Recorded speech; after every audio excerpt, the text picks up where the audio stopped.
Hey guys, welcome back to Fix Life. This is part 2 of the Honda EU3000is generator slash inverter. And in the last one we did all kinds of maintenance, but we did run out of time and didn't get around to tearing the carburetor down, cleaning it and putting it back together. Also in this one I'm going to be testing out the HUAYI generic carburetor, and if it's any good we might leave it on, but if it sucks we're gonna keep the factory Honda Keihin carburetor on there. So in all honesty, I've already done this once, so if it looks pretty clean, that's probably why. That footage got corrupted, so I'm doing this all over again just to show you guys. And I did order the first time around I used the gaskets that came with that generic carburetor. One of them wasn't the right one, so I had to kind of shape it with a razor blade and stuff. So I actually have all that stuff on order. Should be here tomorrow, so but I'm going to start on it right now. So here we go. Alright guys, this was filmed way out of order, so you're going to notice things like this carburetor is just in here finger tight right now with no gaskets on it. I'm only filming this part to kind of show you how to remove it. So first thing we do is remove the clamps. There's 4 of them on the airbox. Pop the cover off, and if your air filter's loose in there, it might make this harder to come off, but that comes out, and the air filter comes out, and then like I said, they're just finger tight. So there's one bolt right here to hold the bottom of the air box, and then these 2 nuts hold everything. It sandwiches the air box, the carburetor, sandwiches everything together. So here's 1 nut, 2 nuts, and these are all 10mm, by the way. So if you can just use a deep 10mm with a 1/4" ratchet, and it'll work great. And then you pry off this vent tube, and then this guy comes right off. And then I always put everything back in there so I don't lose it. And then you've got this, it's basically a spacer with rubber impregnated in it to sandwich everything together. And then it will all slide forward. You have your gas. You want to turn your gas valve off first, and then take a screwdriver and you can pry that off. I just put this on last night, so there's no fuel in it. And then the choke cable, you want to slide the spring back, and then if you can grab onto the cable and pull the cable forward, or slide this bar back, you can just lift it up and out of there like that. So, and then you slide everything forward, and then as you lift this up, you'll notice this pin goes into the hole on the black plastic part of the choke, and that's what rotates it. So now this is out. You can remove your vent tubes and then slide them up and out. I don't know if we're showing that. Let's see. They kind of poke through the bottom. I was going to cut them a little shorter, but I haven't gotten around to that yet. And then our carburetor will slide out. Oh, one thing I forgot, because I didn't have it in there permanently, this plug right here for the Eco. You got to pop it out of this little cavity, because it slides in there to hold it in place, and then push on the little tab, pop that out, and then your carburetor's free. It's going to be full of gas, so you can tip it, and it should, if you've still got the vent tubes on, you can tip it one direction or the other, and the gas should drain out. And now we're going back in time again to when the carburetor had gaskets on it, and I'm trying to scrape them off.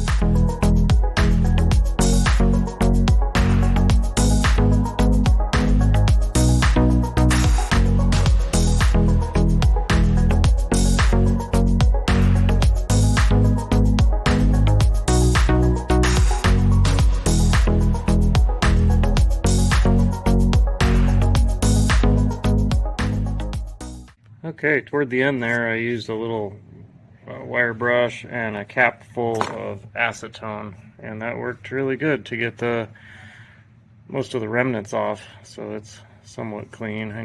We're gonna clean the whole thing again, so let me wipe this area down.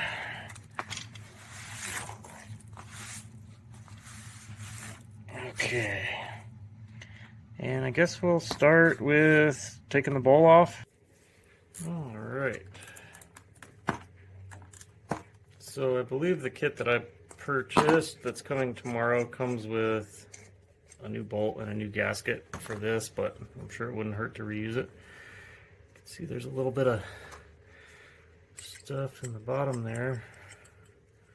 I think it might even come with a new one of these, but it's like a brass color. But I'll probably go ahead and use it since this is starting to rust in the bottom. So put this stuff off to the side, and then as with almost every carburetor, you have the float, and then there's this pin right here. Yeah, okay. So the float comes up, and then inside right here, you've got the needle and seat. Or this is the needle, and then it seats down in here. And what that actually does, I know it's upside down, but when the carburetor fills up, when the bowl fills up with fuel, this floats. And as it floats up, this cuts off the fuel supply. The fuel is coming in right, I believe right here, and it goes straight down in here to fill up the bowl. And when this float goes up, that seats into a little seat in here, and it, like I said, cuts off the fuel supply, and that's what keeps the fuel at the correct level inside the bowl. So, whoa, I think the kit comes with a new one of these, but you just always want to make sure the floats aren't full of fuel. If they have a crack or something like that, they can, if they take on fuel, then they obviously won't float. And I've had on Honda dirt bikes, if you get generic ones, they do not last, and if you let it sit for a while, you'll end up having to replace it. So anyways, I'm going to reuse this. I'm not even going to think about using the aftermarket one because I don't trust them, and this one's still working. So anyways, that's how the needle and seat and float works. Let me get a little screwdriver. There's the main jet, and then I think there's a fallopian tube up underneath that, a eustachian tube, or I forget what it's called. It's a tube with a bunch of holes in it. I'll show you. Okay.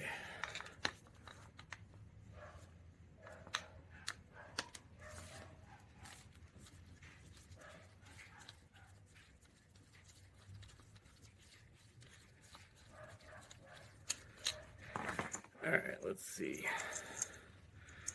Okay, so here's the main jet. And then I want to make note of which way this guy comes out. So it's got the double rib at the bottom and the single rib at the top. And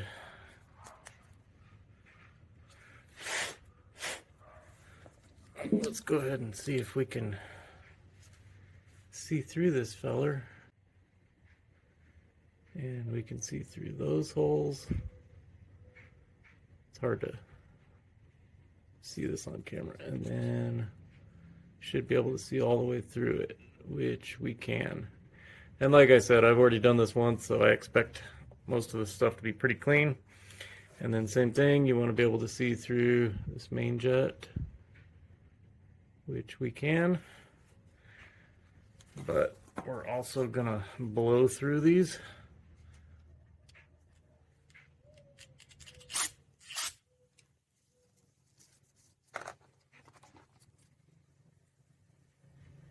And if we cover the bottom, should spray out the sides, but we want to go all the way through, so I'll do it without covering the bottom first, and then I'll cover the bottom.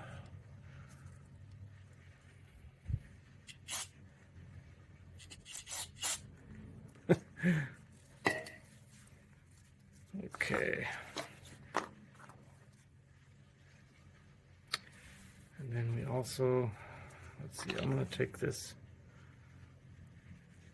little O-ring out. That kit that I bought comes with a new one, but we're going to try to keep from getting brake cleaner on that. And then I'm just going to go through and kind of blow through everything. Every passage you want to make sure it's clear. So this is where our fuel comes in. So we should be able to squirt in here and watch it come right out the bottom.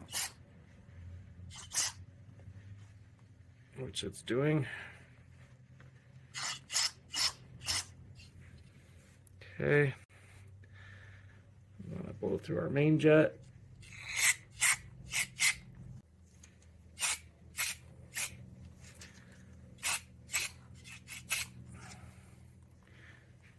Okay.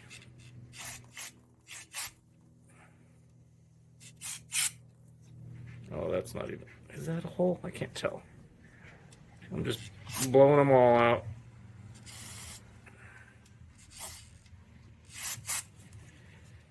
And I can feel my gloves disintegrating. Okay. And then we want to... I guess I cleaned my 10 mil open-end wrench. We want to count how many turns this takes. Okay, you don't actually have to count the turns.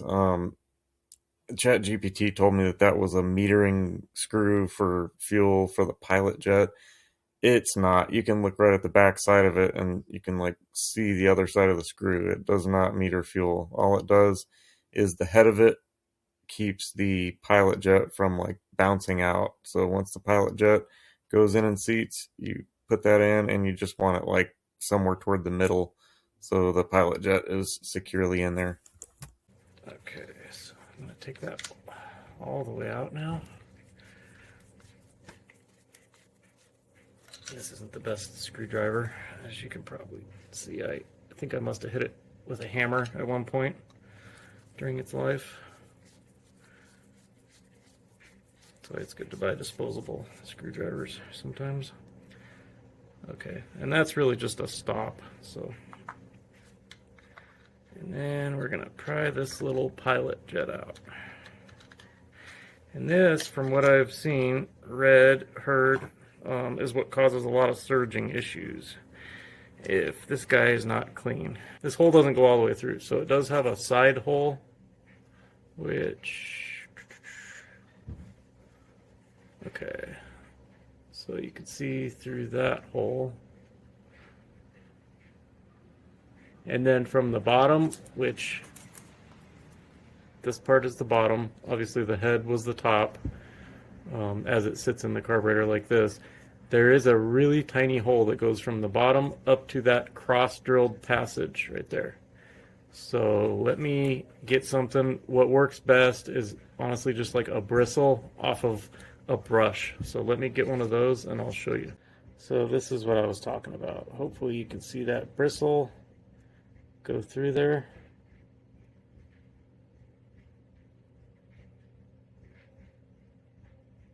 That's what you want. You want that hole in the bottom to be free of debris and open. So as long as you have that, then you shouldn't get that surging. So, all right, that's clear.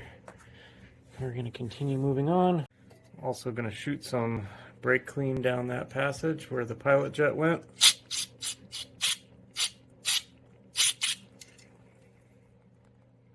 Okay.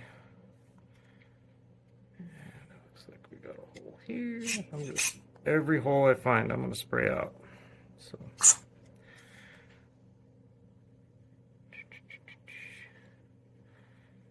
I believe that is most of them. I'm not going to adjust that. I believe that's the mixture screw. On that other carburetor, that generic one, this wasn't even adjustable. This was just like a plugged off thing with like some wax or something melted in there, or epoxy.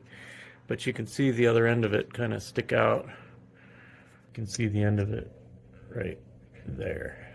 So unless you're running bad and you have a reason, don't adjust your mixture screw.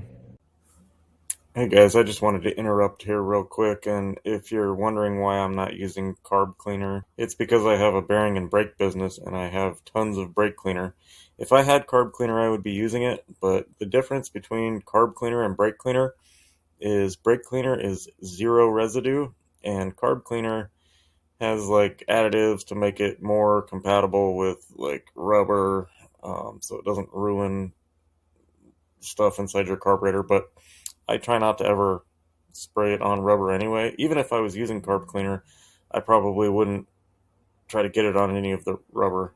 And as for the plastic, I mean, it's designed to be soaked in gasoline, so it's not super fragile, but I still try to kind of not just douse it, you know, if I can help it. But anyway, that's my take on that. It should be good to put it back together.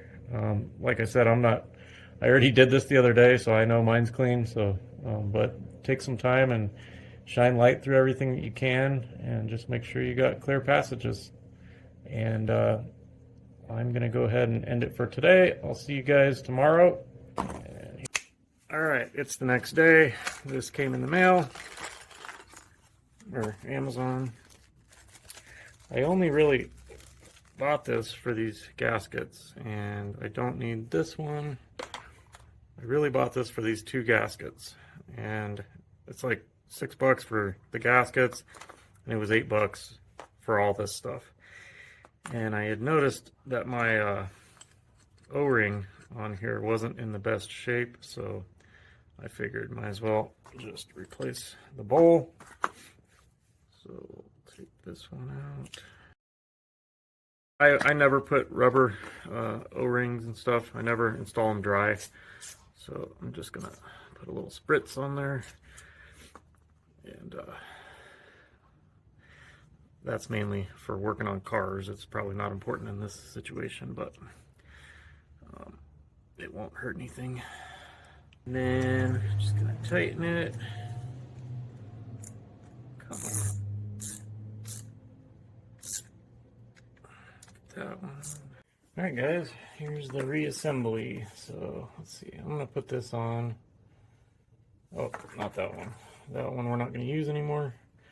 But this guy we're gonna put on. And I robbed this off of that new generic carburetor that we're not using.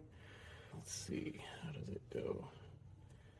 I think we said it went like that. So we want it to go in here like this. Go ahead and put it on. And then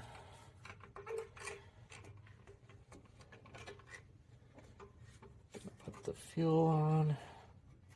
Oh, don't want to forget this either. This is our Eco plug. And then that just goes in there like that. Now we'll slide it on there. And put our fuel line in. And that's a tight fit, man. Okay. Now I believe this guy goes on there. And then where's our plate? This thing. Uh-oh. Okay. And our gasket fell off somewhere. Okay, I found the gasket after looking everywhere for it. It's literally right inside here. Alright guys, so at this point, kind of stop. Make sure you got your Eco thing plugged in. Make sure you got your gas line hooked up. And make sure this cable isn't back up in here where you can't reach it. I'm going to go ahead, put this gasket back on. And then the easiest way that I've found to deal with this stupid thing, this choke cable, is to put that through there. And then compress the spring.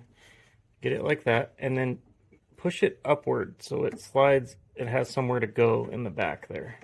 If not, it'll try to flop out. And then you can try to, oh yeah, then we need to get this little pin inside the little choke deal. Okay, get that to fall in there. Make sure your gasket doesn't fall off. You're doing like 5 things at once here. There we go. Okay. So once you get that, slide your adapter back on there. And then this guy has the 2 holes. Remember I said everything just sandwiches together. So let's put that in there like that. Now this can go in there. And we've got the bolt for down here. And then our two nuts that sandwich everything. You can just kind of feel those.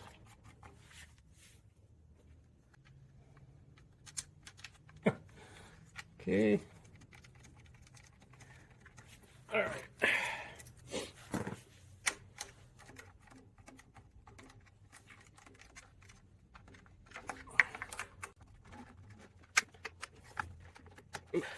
Take.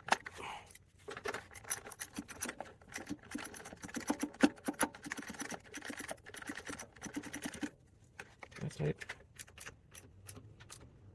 Tight. Tight.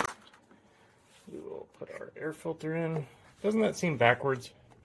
It does, but you can't put it in that way. It won't go in. So. Okay, get that in there nice and tight. And then just make sure all your cables are out of the way. And you want the word Honda to be upright.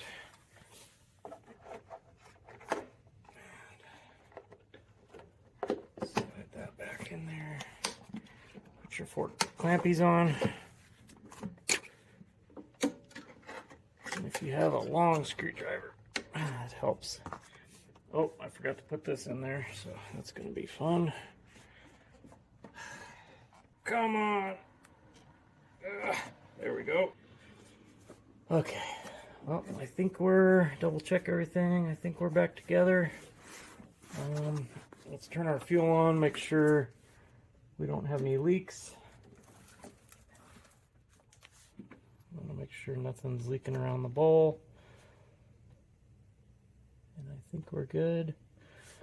So I'm going to try to start it. I'm actually going to shut this because it vibrates.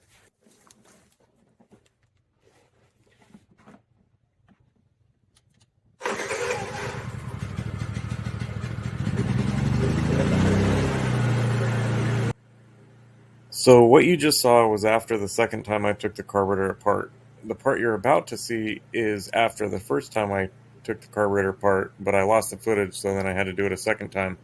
So after the second time, it was surging, but the part you're about to see was right after the first time when it was still running good off the original carburetor. I think out of sheer curiosity, I am going to try this Huayy carburetor. I just want to see how it'll idle. If you can get a cheapy carburetor right out of the box and it runs great, then that'd be a really good solution. So here we go.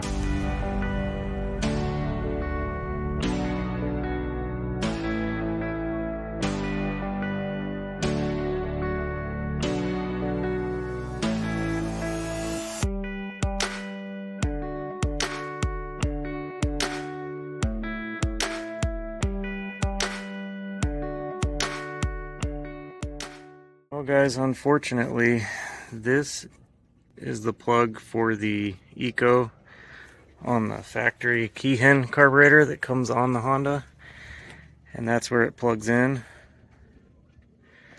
The aftermarket one good, how's it going? The aftermarket one doesn't have a plug there. It has a plug on after this long cord, and unfortunately this is different than the plug that I took off, and it won't plug in. I tried several times, but if you look at how this has a part that sticks out right here and then over here, and then it clicks in, this is totally different. And I will show you where it clicks in at. It's underneath all this stuff right there. So yeah, so that is not going to work. I'll still slap the carburetor on and see if it'll run, but I just have a feeling the Eco part of it is not going to work. This part that, I guess that's this flap right here, because it goes all the way up into here, that little solenoid or actuator. That's a bummer, man. Alright guys, I'm going to interrupt here. This is fast forward like 3 days at least. So I was using the factory carburetor, got it all put back together and everything, and it was still surging for some reason. So my buddy stopped by and he was asking about the aftermarket one, and I said, I tried it, but when I tried it, the plugs were different on the eco part, so I couldn't really. When I tested it, I did it without it plugged in. I just left the flap completely open, so I thought that would be okay, and it ran like crap. Well, then last night I did that with the regular carburetor, trying to get it to run good, and I unplugged it, and it mimicked exactly the crappy way that it was running when I had the aftermarket one on there with the thing unplugged. So we decided to just swap the servo part on top so that we didn't have to worry about like splicing in wires for the plugs. And what I mean by that is, this is the top of the aftermarket carburetor. It doesn't have a little plug right there. So my buddy, all he did, and he helped me because my finger's all sliced open, just pulled these 2 screws out, pulled the little servo out, and swapped it from the factory Keihin carburetor onto this aftermarket one. So anyways, that is a good way to do it. If you buy one of these aftermarket carburetors and you can't get obviously the plug isn't going to match up. So just take those 2 screws out, pop your servo off your old one, and put it in the new one. And then everything else bolts right up. And it actually runs really good. Way better than I thought. Especially after the other day when I fired it up without the thing plugged in and it ran like crap, I just condemned it right there and said nope, and I pulled it back out. And then I couldn't get the factory Keihin to stop surging. And I mean, I had that thing out, in and out probably 7 or 8 times. Tried every single thing I could possibly think of, went through AI, every idea they had, and it starts up okay, and then after 30 or 40 seconds, it kind of And anyways, I'm gonna get this back together, and then I'll show you how good it runs. But yeah, that's how we solved the issue of the plugs not being compatible. Just swap the servo, good to go. All right, let me put it the rest of the way back together, fire it up.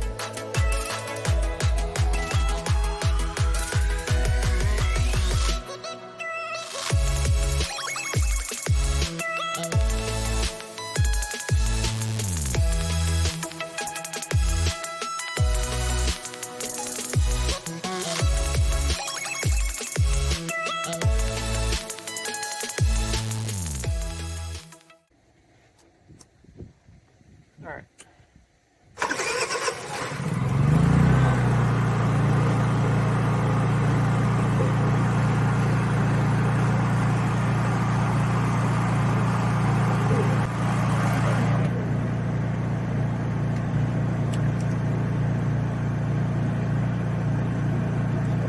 Yeah, that runs way better.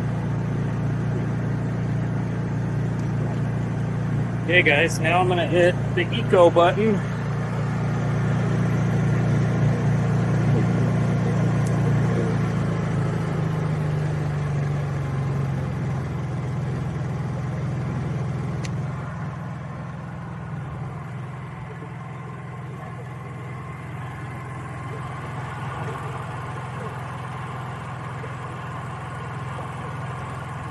Yeah, that runs way better. I don't know what was the deal, why that thing kept surging and I couldn't get it to not.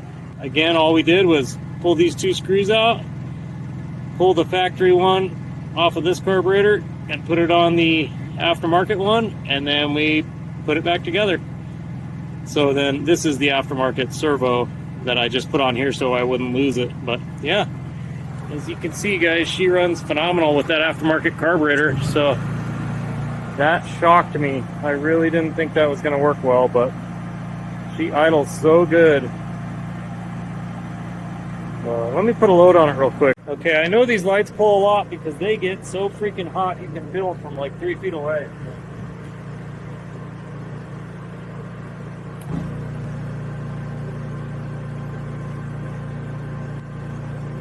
Try the eco. Yeah. Oh, it went down a little bit. Probably not good for it, but I can feel the heat so good. Wow. That is bright as hell. Yeah, she runs flawlessly, guys. So I'm really happy with that carburetor. So, and I'm glad I could test it so you guys could see if it's any good. I was totally shocked. And again, let me turn this off.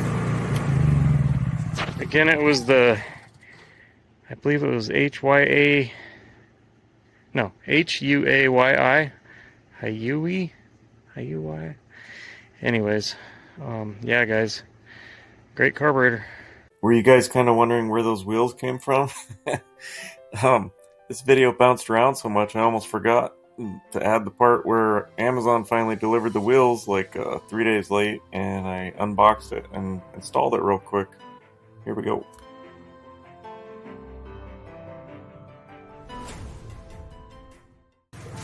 Can't believe that's over $100 just for that.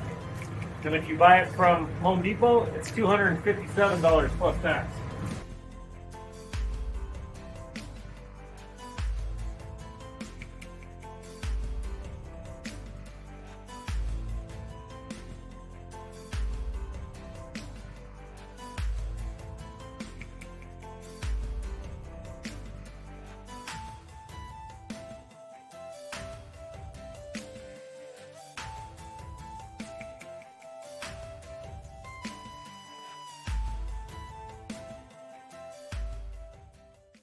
So yeah, guys, that carburetor shocked me. I couldn't believe how good it worked.